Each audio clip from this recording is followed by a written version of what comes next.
Hello students, आज हम लोग पढ़ेंगे क्लास 12 के चैप्टर 6 इलेक्ट्रोमैग्नेटिक इंडक्शन के टॉपिक मोशनल इलेक्ट्रोमोटिव फोर्स पे बेस्ड एग्जांपल्स को। तो देखिए, ये जो एग्जांपल है हम लोग का, इस एग्जांपल को हम लोग अपने पिछले लेक्चर में डिस्कस कर चुके हैं। उसका सिर्फ हम लोग ने एक मेथड देखा था।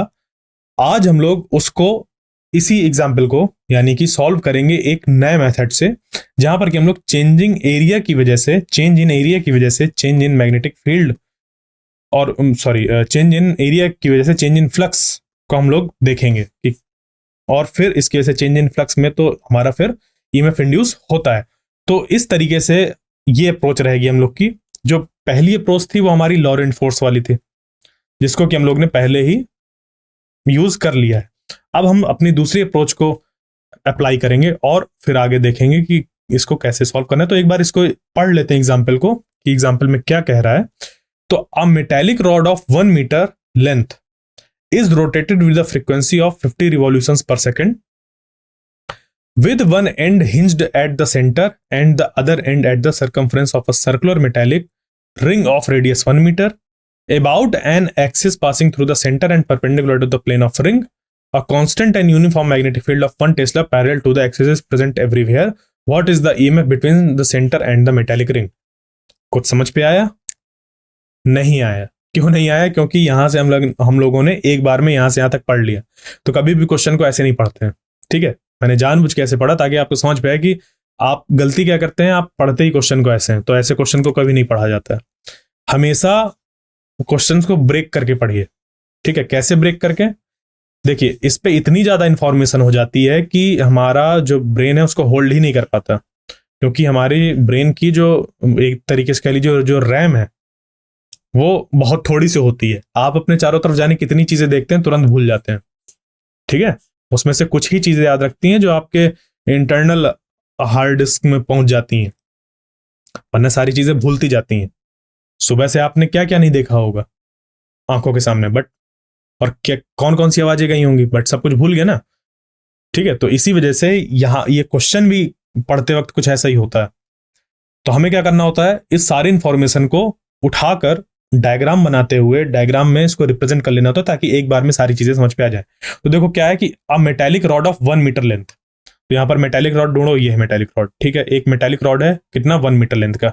तो मेटेलिक रॉड के बाद हो गई 1 मीटर लेंथ की। दूसरी, इसको रोटेट किया गया है with a frequency of 50 revolutions पर सेकेंड, ठीक है। इसको रिवॉल्व किया जा रहा है, इसकी जो एंगुलर फ्रीक्वेंसी है वो है 50 रिवॉल्यूशंस पर सेकेंड, ठीक है। ये रिवॉल्यूशंस पर सेकंड में है, क्लियर। इसको हमें रेडियंस पर सेकंड में कन्वर्ट करना होगा। उसके बाद तो वो आगे की चीज है, हम उसको इस्तेमाल करेंगे। उसके बाद क्या है कि इस पे जो ये रॉड है, मेटालिक रॉड, इसका one and with one and hinged eight the centre. एक जो इस रॉड का पॉइंट है, एक एंड पॉइंट, वो इधर हिंज्ड है, and the other end at the circumference of the circular metallic ring of radius 1 metre. और दूसरा जो इसका एंड है वो एक सर्कुलर रिंग पर जाकर रखा हुआ है, जिस सर्कुलर रिंग का जो रेडियस है वो भी कितना है, 1 मीटर से है। यानी कि इस सर्कुलर रिंग का जो रेडियस है वो 1 मीटर है, और जो इस रॉड की जो लेंथ है वो भी कितनी है, 1 मीटर है, ठीक है। और इन्होंने क्या दिया कि अबाउट एन एक्सिस, और उस एक्सिस के अबाउट ये हिंज था जो कि पास हो रही है इधर इस रिंग के सेंटर से, ऐसे at the centre and perpendicular to the plane of the ring, clear. दूसरा, यहां पर फिर आगे बढ़ते हैं कि a constant and uniform magnetic field of 1 tesla. A constant and uniform, देखो यहां पर ये जो हमारा बना हुआ है मैग्नेटिक फील्ड के लिए डायग्राम, वो उसको देखकर क्या पता चल रहा है कि into the plane of paper जा रही है, और कैसी है, यूनिफॉर्म है। और यहां पर हम इसको लिख लेंगे कि इसका जो वैल्यू है वो कितना है, 1 टेस्ला है, ठीक है। तो देखो यहां से यहां तक की इंफॉर्मेशन हमने इस तरीके से लिख ली। इस पूरे में इतनी इंफॉर्मेशन दी हुई है, समझ गए। तो देखो इसको होल्ड करना आसान है कि इसको, बाकी चीजें तो यहां पर हो गई हमारे पास। इसको देखेंगे हमें सारी चीजें समझ पे आ जाएंगी, ठीक है, रादर देन कि हम इसको पढ़ें। तो वो यहां से इंफॉर्मेशन निकाल कर रखना, डायग्राम बनाना, ये बहुत इंपॉर्टेंट होता है किसी भी क्वेश्चन को, किसी भी प्रॉब्लम को सॉल्व करने के लिए, ठीक है। अब इन्होंने पूछा है व्हाट इज द ईएमएफ, तो हमें ईएमएफ बताना है between the centre and the metallic ring, इस सेंटर और इस मेटेलिक रिंग के बीच में कितना ईएमएफ होगा ये हमें बताना है। इसकी पहली अप्रोच थी कि हम लॉरेंज फोर्स को देखते हैं कि यहां पर जो मौजूद इलेक्ट्रॉन्स है उनमें लॉरेंज फोर्स किधर लगेगा, और उसकी वजह से फिर यहां पर ईएमएफ कितना डेवलप होगा वो हम लोग फाइंड कर लेते हैं। वो तो हमारा मेथड 1 था। ठीक है, थोड़ा सा इसको रिकैप कर लेते हैं। मेथड 1 में क्या था कि हमने यहां पर कंसीडर किया कि इलेक्ट्रॉन्स है और इन इलेक्ट्रॉन्स पे लग रहा है लॉरेंट फोर्स इस डायरेक्शन में, जिसकी वजह से ये इलेक्ट्रॉन्स निकलकर रिंग में पहुंच गए, और फिर एक ऐसा पॉइंट आएगा जहां पर फिर अब ये इलेक्ट्रॉन्स इधर मूव नहीं कर पाएंगे। ठीक है, जिसकी वजह से यहां पर हमें देखने को मिलेगा इस पॉइंट और इस पॉइंट। ठीक है, ये जो दो पॉइंट है इस रॉड के, इधर और इधर, एक पोटेंशियल डिफरेंस देखने को मिलेगा, वही हमारा ईएमएफ होता है। और इसी चीज को हम लोग ने इस तरीके से सॉल्व कर लिया कि हमारा जो इंड्यूस्ड ईएमएफ होगा वो 0 to एप्सिलॉन ये हो गया, और 0 to r bvdr equal to 0 to r b omega r dr is equal to b omega r square by 2। ये कैसे निकल कर आया, देखो ये जो d एप्सिलॉन है इसको हम लोग ने ये लिख दिया, और ये कहां से निकल कर आया, ये निकल कर आया यहां से BLV, मोशनल इलेक्ट्रोमोटिव फोर्स का ये एक्सप्रेशन देखा था हम लोग ने कि अगर एक रॉड हो और वो v वेलोसिटी से मूव कर रही हो तो उसमें जो हमारे ईएमएफ जनरेट होगा वो इतना होगा। तो यहां पर हमने एक छोटा सा रॉड कंसीडर किया dr लेंथ का, तो उस पर मान लिया कि उस पर d एप्सिलॉन जो ईएमएफ है वो इंड्यूस हो रहा है। ठीक है, तो ये हो गया b v dr, और इसी को फिर इंटीग्रेट कर दिया हम लोग ने। तो आगे इंटीग्रेट करते हुए जो बी वी है उस यहां पर जो v है उसको हम लोग ने, ये एक लीनियर वेलोसिटी है और हमें ओमेगा दी हुई है एंगुलर वेलोसिटी, तो v और ओमेगा के बीच में जो रिलेशन होता है वो होता है ये वाला। तो इसको इस्तेमाल कर लिया हम लोगों ने, तो ये बन गया b ओमेगा r dr। ठीक है, ओमेगा भी कांस्टेंट है तो ये बाहर आ जाएगा, और यहां पर ये बन जाएगा r dr। ठीक है, ये बन गया। अब उसके बाद फिर यहां पर क्या हो जाएगा, इसको जब इंटीग्रेट करेंगे तो ये बन जाएगा r स्क्वायर बाई 2, और 0 to r था क्योंकि जो लेंथ है रॉड की वो कितनी है, इस रेडियस की बराबर ही है 1। ठीक है, तो 0 to r ऐसे रख दिया, और ये बन गया हमारा b omega r square by 2, यानी कि half b omega r square. ठीक है, और ये हमारा फिर ईएमएफ कैलकुलेट हो जाता है। इस पे सब वैल्यू पुट कर देते हैं, और ये 50 रिवॉल्यूशंस पर सेकंड था, इसके साथ 2 पाई का मल्टीप्लाई करा दिया, तो ये हमारा रेडियन पर सेकंड में एंगुलर फ्रीक्वेंसी निकलकर आ जाती है। ठीक है, और ये r स्क्वायर है, ये b1 टेस्ला है, और ये 1/2 ये फैक्टर जो था। तो इस तरीके से हमारा 157 वोल्ट्स निकलकर आ गया था। अब सेम चीज ऑब्टेन करेंगे हम दूसरा मेथड से, और दूसरा मेथड हमारा ये है जिसमें कि हमें ईएमएफ कैलकुलेट करना है। तो हम कंसिडर करेंगे, लेट अस सपोज हमारे पास OPQ एक लूप है। ठीक है, यहां पर जो ये दो पोजीशन आप देख रहे हैं, ये कैसा है कि ये रॉड यहां से चलना चालू किया और यहां पहुंच गया। ठीक है, तो हमने मान लिया कि एक ऐसा ये लूप यहां पर फॉर्म हुआ। क्लियर? अब इस लूप में आपने क्या किया कि ये जो यहां पर है, ठीक है, आप एक रॉड कंसीडर करिए चाहे 2 रॉड कंसीडर करिए, वोल्टेज ईएमएफ में फर्क नहीं पड़ेगा, क्योंकि ये जो सारे निकल कर आएंगे वो सारे के सारे पैरेलल कॉम्बिनेशन में हो जाएंगे। कैसे हो जाएंगे? पैरेलल कॉम्बिनेशन में, जिसकी वजह से यहां पर जो हमारे ईएमएफ है उस पर कोई फर्क नहीं पड़ेगा। तो हम एक रॉड की जगह पर 2 रॉड मान लें कि एक रॉड ऐसा है, दूसरा रॉड आगे बढ़ता जा रहा है, तो एक तरीके से देखा जाए कि इसका एरिया बढ़ता जा रहा है, इस लूप का एरिया बढ़ता जा रहा है। मान लीजिए कि रॉड यहां पर होता, दूसरी पोजीशन है रॉड की वो ऐसी है, ऐसी और ऐसी, तो देखिए एरिया बढ़ गया ना। तो इसी चीज को हम लोग इस्तेमाल करेंगे। ठीक है, कि ईएमएफ जो हमारा इंड्यूस होगा वो किसके बराबर होगा, b into rate of change of area of the loop, यानी कि कुछ ऐसा कि जो ईएमएफ होता है वो होता है हमारा -d phi b by dt। इसमें अगर हमारी बाकी चीजें कांस्टेंट है, फाई बी की जगह पर मैं अगर लिख दूं तो ये हो जाएगा बी ए कॉस थीटा, ठीक है। और तो ये अगर बी कांस्टेंट है, थीटा कांस्टेंट है, चेंज क्या हो रहा है, एरिया, तो ये बन जाएगा माइनस बी कॉस थीटा और D A by D T. और यहां पर भी थीटा को अगर हम लोग 0 कंसिडर कर लें तो ये वैल्यू 1 हो जाएगी, तो ये निकल कर आ जाएगा simple D A by D T, यानी कि ईएमएफ बराबर हो जाएगा magnetic field into rate of change of area. वही लिखा हुआ है कि इस पे जो इंड्यूस्ड ईएमएफ होगा वो क्या हो जाएगा, B into rate of change of area of loop. इस लूप के एरिया के चेंज होने का जो रेट है उसके यहां पर इस तरीके से बराबर, ठीक है। इसी चीज को हम लोग इस्तेमाल करेंगे और फाइंड करेंगे क्या निकल कर आएगा। तो इस पे देखिए, मान लीजिए कि if theta is the angle between rod and the radius of the circle eight P, ये जो है ये इसकी रेडियस हो गई ऐसे, और ये रॉड हो गया, ये इनके बीच का एंगल मान लीजिए थीटा है, और ये एंगुलर वेलोसिटी ओमेगा के साथ अगर मूव कर रहा है, तो हम लोग ने क्लास 11th में ये पढ़ा है जो थीटा होता है ओमेगा टी होता है, ठीक है। देखो ये एक्स है और ये वी है और ये टी है, ये लीनियर के लिए है, लीनियर मोशन के लिए, और ये एंगुलर मोशन के लिए। ये डिस्प्लेसमेंट, ये डिस्प्लेसमेंट, ये एंगुलर वेलोसिटी, ये लीनियर वेलोसिटी, टाइम दोनों में सेम होता है, ठीक है।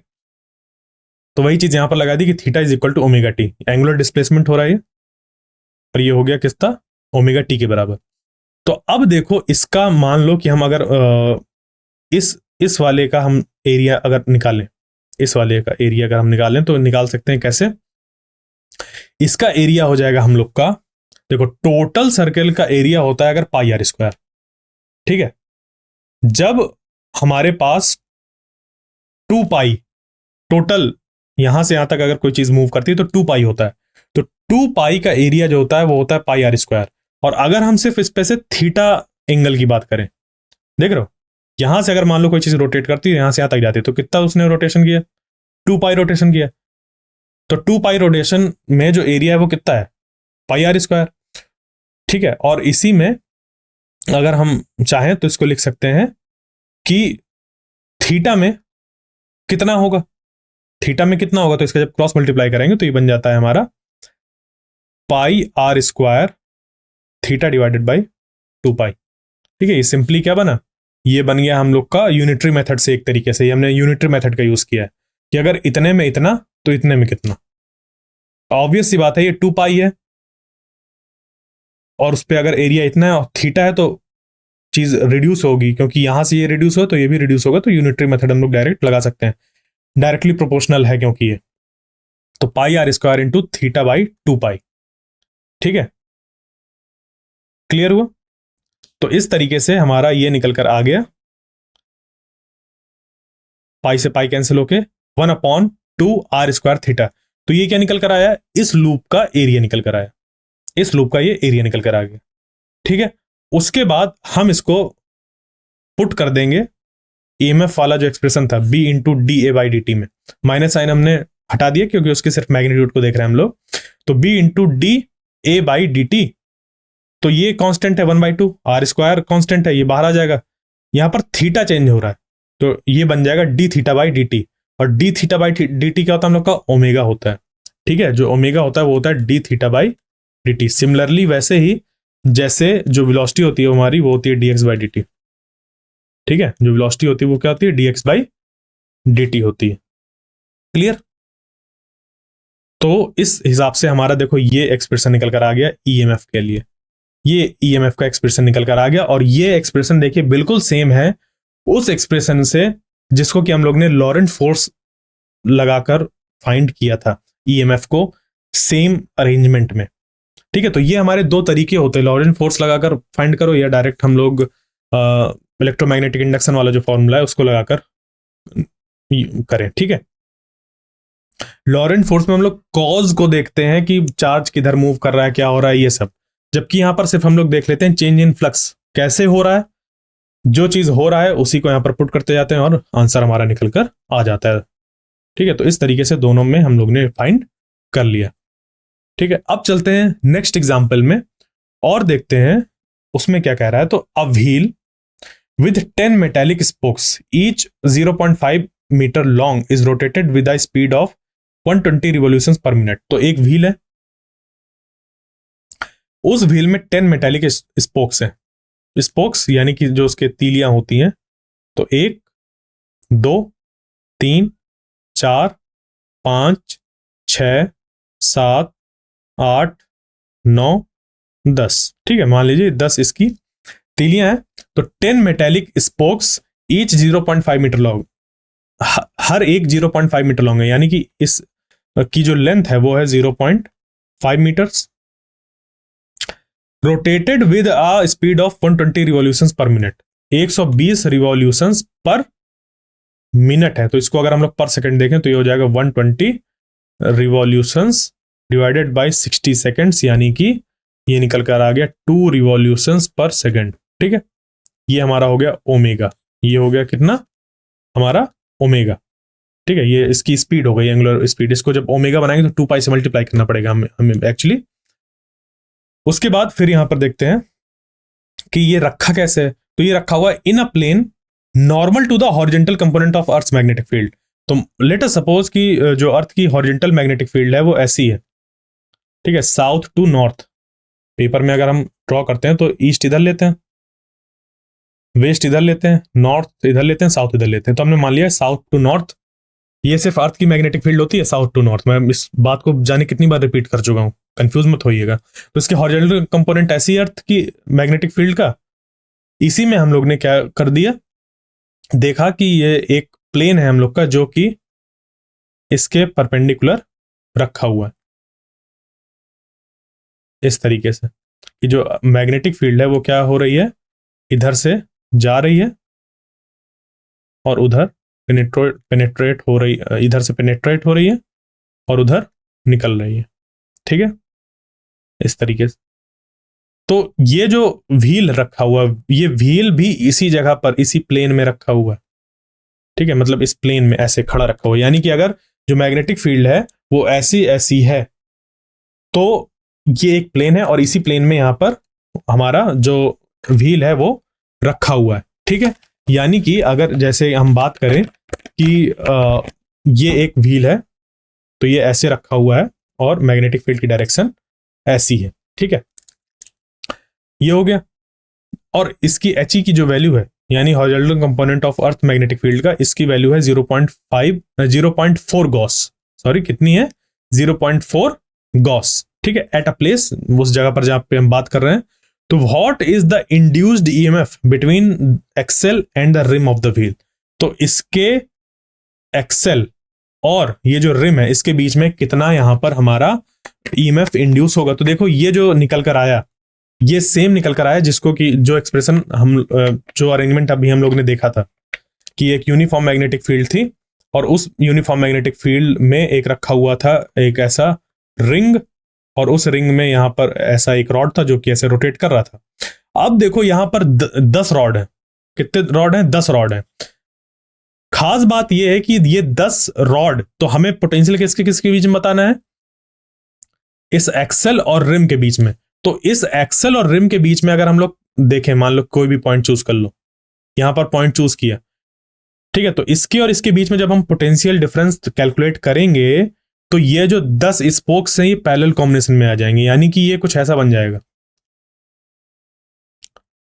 ठीक है, ये 10 रॉड्स ऐसे हमें समझ पाएंगे, इनका पैरेलल कॉम्बिनेशन हमें मिल जाएगा इन रॉड्स का। यानी कि अब देखो पैरेलल कॉम्बिनेशन में जो वोल्टेज होता है वो सब सेम होता है, यानी कि रॉड 10 हो, 20 हो, 50 हो, उस पर फर्क नहीं पड़ेगा ईएमएफ पे।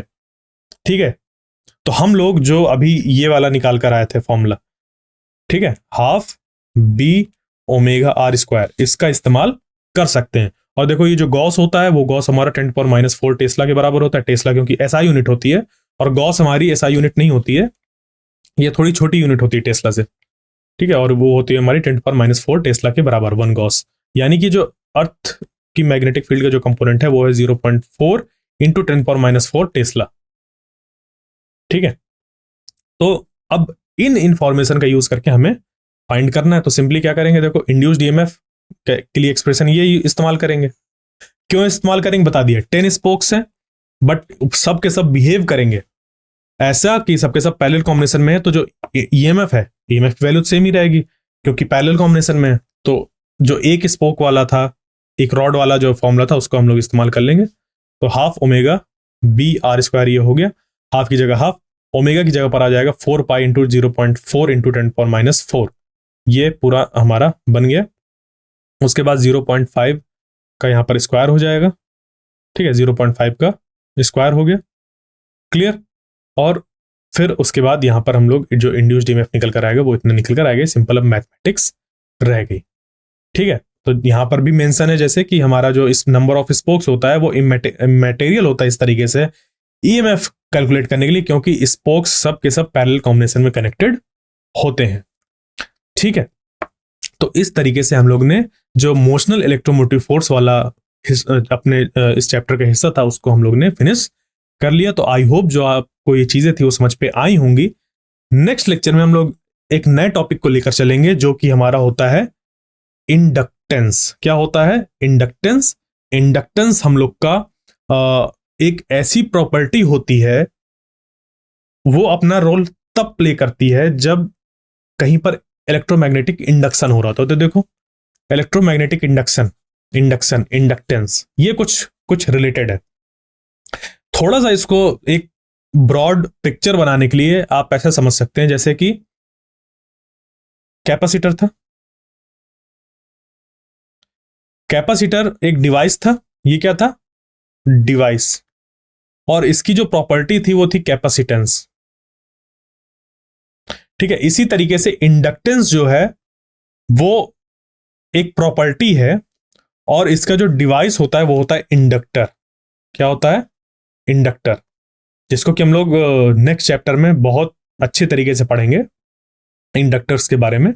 अभी भी मैं जब इसको एक्सप्लेन करूंगा अपने नेक्स्ट लेक्चर में तब भी इंडक्टर का थोड़ा सा जिक्र करूंगा, बट समझने के लिए कि जैसे कोई एक डिवाइस था कैपेसिटर, उसी तरीके से हमारे पास एक डिवाइस है इंडक्टर जिसकी प्रॉपर्टी इंडक्टेंस होती है। जैसे कि कैपेसिटर एक डिवाइस है, उसकी प्रॉपर्टी कैपेसिटेंस होती है। तो कैपेसिटेंस क्या होता है? चार्ज होल्डिंग कैपेसिटी होती है मेटल्स की। चार्ज होल्डिंग कैपेसिटी जो मेटल्स की होती है उसको हम लोग कैपेसिटेंस कहते हैं, और उस पर फिर हम लोग तरह तरह के कैपेसिटर बना सकते हैं। इसी तरीके से इंडक्टेंस क्या होता है? ये तब आता है जब इलेक्ट्रोमैग्नेटिक इंडक्शन हो रहा होता है, और फिर हम लोग उस पर इंडक्टर के बारे में भी बात करेंगे। तो इंडक्टर आप इसको कह सकते हैं, एक सोलेनॉइड को भी इंडक्टर कहा जा सकता है। सोलेनॉइड को इंडक्टर कहा जा सकता है। ये क्यों कहा जा सकता है, कैसे कहा जा सकता है, इसको हम लोग अपने नेक्स्ट लेक्चर में बहुत अच्छी तरीके से पढ़ेंगे, ठीक है। तो आई होप जो आज का सेशन था वो आपको समझ पे आया होगा। नेक्स्ट लेक्चर तक के लिए थैंक यू।